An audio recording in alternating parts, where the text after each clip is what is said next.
আসসালামু আলাইকুম।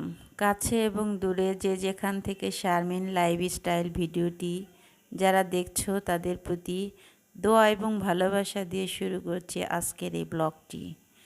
কেমন আছো তোমরা আমার ভাইয়া আপু ও সোনামণিরা? দোয়া করি সবাই ভালো আছো।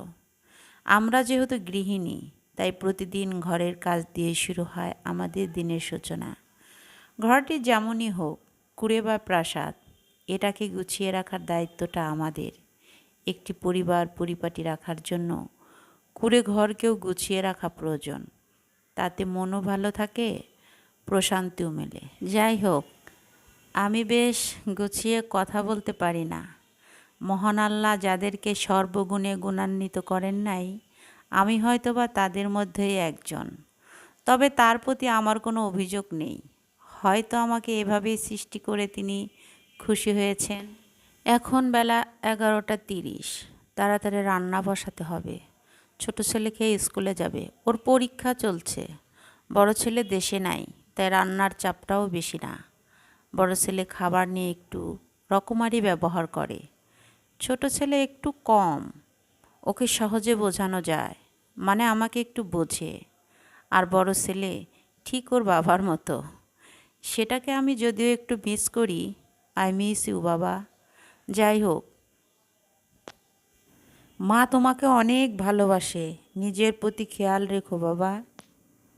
গল্পে গল্পে রান্নাটাও বসিয়ে দিলাম।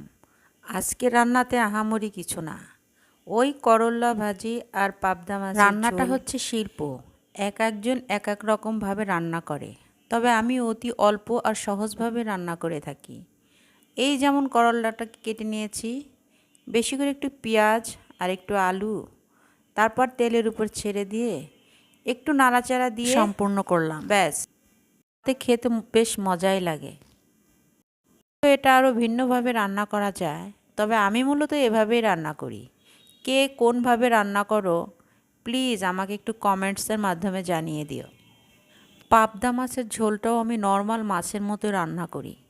ওটাকে সাধারণত একটু ভেজে নিয়ে হালকা পাতলা মশলা ব্যবহার করে ঝোলটা তৈরি করে নিলাম।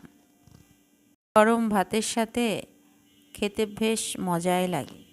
আসলে পৃথিবীটা গোল হলেও মানুষের ভালো লাগা, মানুষের পছন্দ কিন্তু এক নয়।